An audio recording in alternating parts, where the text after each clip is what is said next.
देखिए एक क्वेश्चन है, कहता है कि a force of 5 newton produces an acceleration of 8 metre per second square in a mass m1 and acceleration of 24 metre per second square in a mass m2।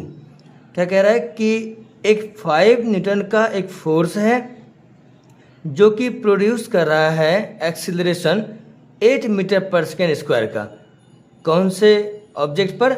m1 मास के object पर। एक m1 मास का कोई object है, इस पे 5 Newton का force apply हो रहा है।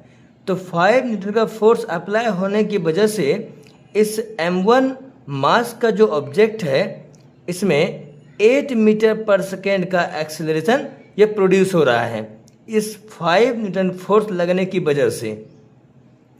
फिर कहता है कि यही फोर्स यदि m2 मास वाले ऑब्जेक्ट पर लगता है तो acceleration 24 metre per second square produce हो रहा है। मतलब एक ऑब्जेक्ट m2 है, इसका मास कुछ होगा, दिया हुआ नहीं था, m2 दिया हुआ है। तो m2 मास का जो ऑब्जेक्ट है इस पर भी 5 न्यूटन का ही फोर्स अप्लाई हो रहा है और 5 न्यूटन का फोर्स अप्लाई होने की वजह से इसमें 24 मीटर पर सेकेंड स्क्वायर का एक्सीलरेशन प्रोड्यूस हो रहा है। अब देखिए फोर्स दोनों में सेम है और जबकि फोर्स सेम है लेकिन m1 मास वाले ऑब्जेक्ट में acceleration 8 metre per second square produce हो रहा है, जबकि m2 मास वाले ऑब्जेक्ट पर यह फोर्स लग करके 24 मीटर पर सेकेंड स्क्वायर का एक्सीलरेशन प्रोड्यूस हो रहा है। तो सबसे पहले क्या करना है कि ये m1 और m2 का वैल्यू निकालना है कि ये कितना मास का ऑब्जेक्ट था। तो फॉर्मूला होता है F = ma। मानते हैं m1 a1 मानते हैं, ये m1 है ये m2 है, ये a1 मानते हैं a2 मानते हैं क्योंकि दोनों अलग अलग ऑब्जेक्ट के लिए है। तो इस 5 न्यूटन = m1 × 8, m1 का वैल्यू हो गया 5/8 kg, ये m1 का वेट मास हो गया। ठीक है। अब दूसरे जो m2 मास है इसमें भी सेम फार्मूला यूज़ करेंगे, F = m2a2। सेम फोर्स है, m2 पता नहीं है और a2 जो कि एक्सीलरेशन है 24 मीटर पर सेकेंड स्क्वायर का है, जिससे m2 का वैल्यू आ गया 5/24 kg। मतलब m1 का जो मास है वो इतना है और m2 का जो मास है यह इतना है। यह आ गया। अब क्या कह रहा है कि what acceleration will be same force provide of both masses are tied together.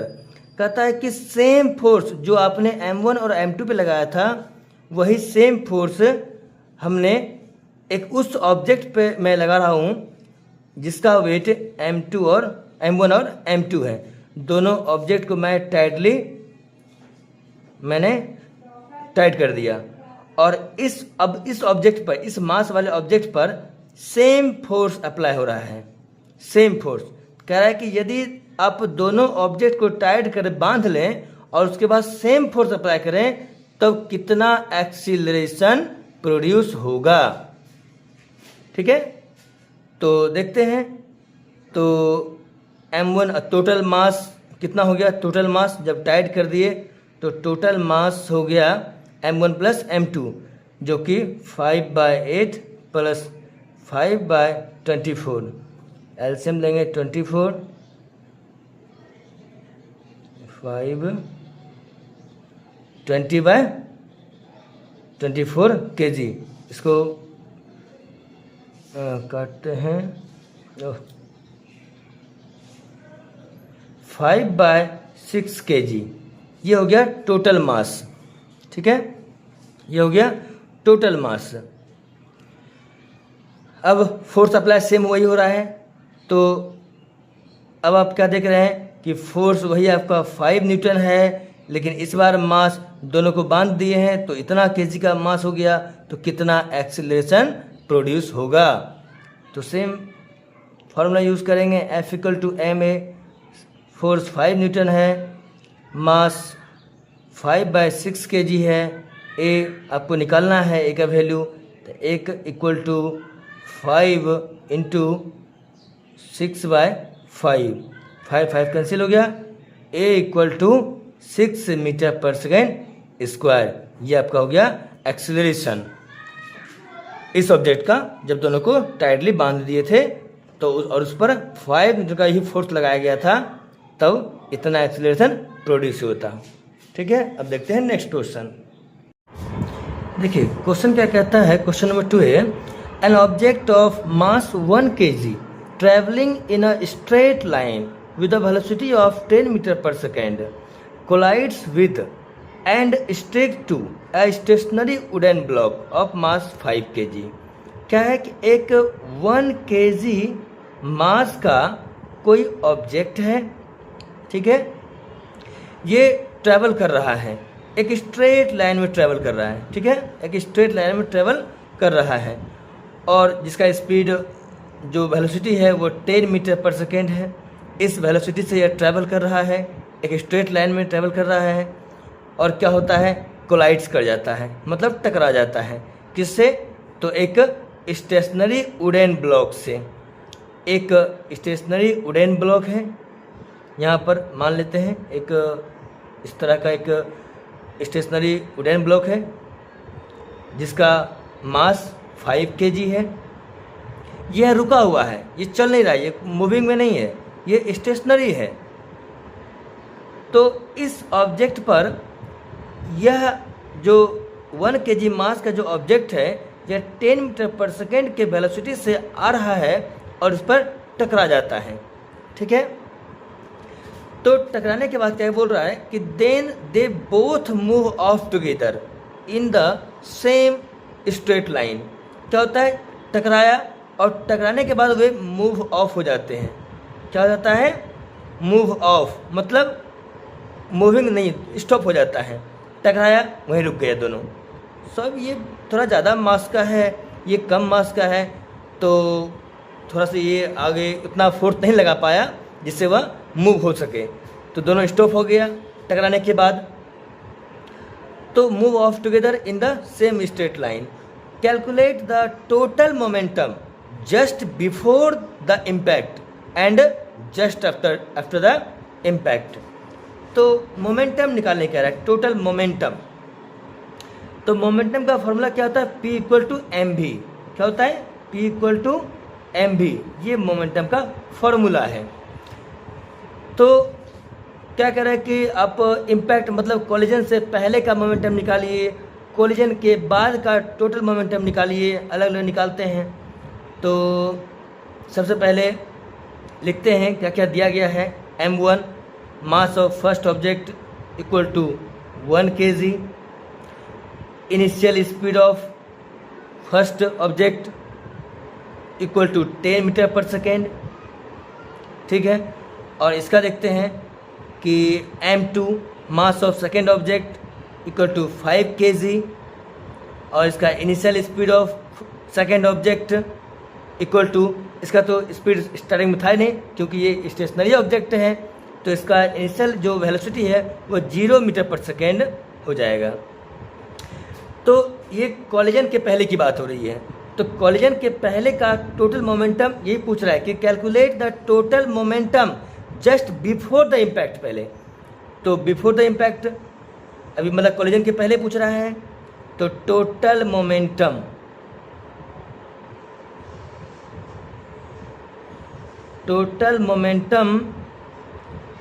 Before the impact या कोलिजन, उसके पहले। तो इसको P1 लिखते हैं हम, है कोलिजन के पहले का। P1 इक्वल टू एम भी होता है फार्मूला। तो यहाँ पूछा है टोटल मोमेंटम, तो इस ऑब्जेक्ट का पहले ऑब्जेक्ट का मोमेंटम प्लस दूसरे ऑब्जेक्ट का मोमेंटम, ये हो गया total momentum before the impact और कॉलिजन।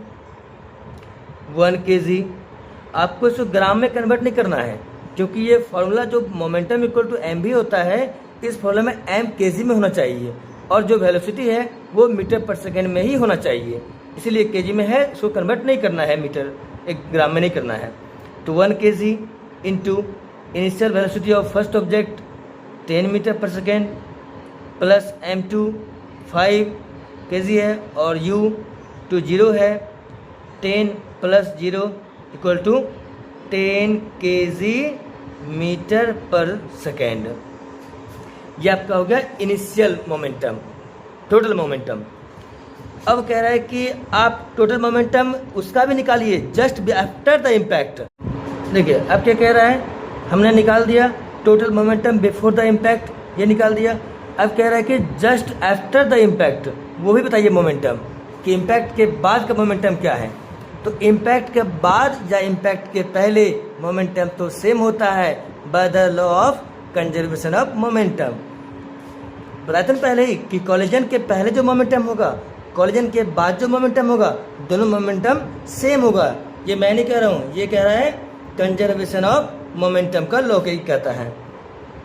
तो यहाँ लिख सकते हैं कि by law of conservation,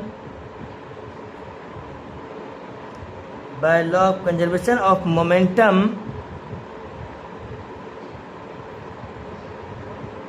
momentum after the collision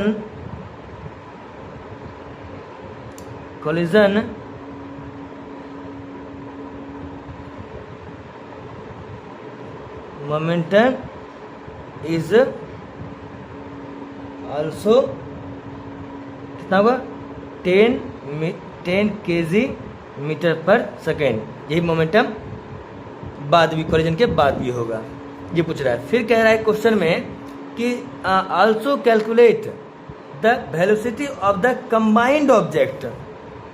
जब दोनों ऑब्जेक्ट जब इससे टकराया था तो टकराने के बाद मूव ऑफ हो गया, लेकिन जैसे टकराया तो कुछ तो टकराने के बाद ये थोड़ा बैक हुआ होगा, ये थोड़ा आगे खिसका होगा, दोनों साथ खिसका होगा, लगा ये भी थोड़ा आगे बढ़ा, थोड़ा आगे बढ़ा, थोड़ा सा।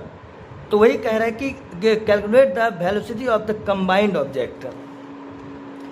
तो total momentum P equal to M भी लिखते हैं।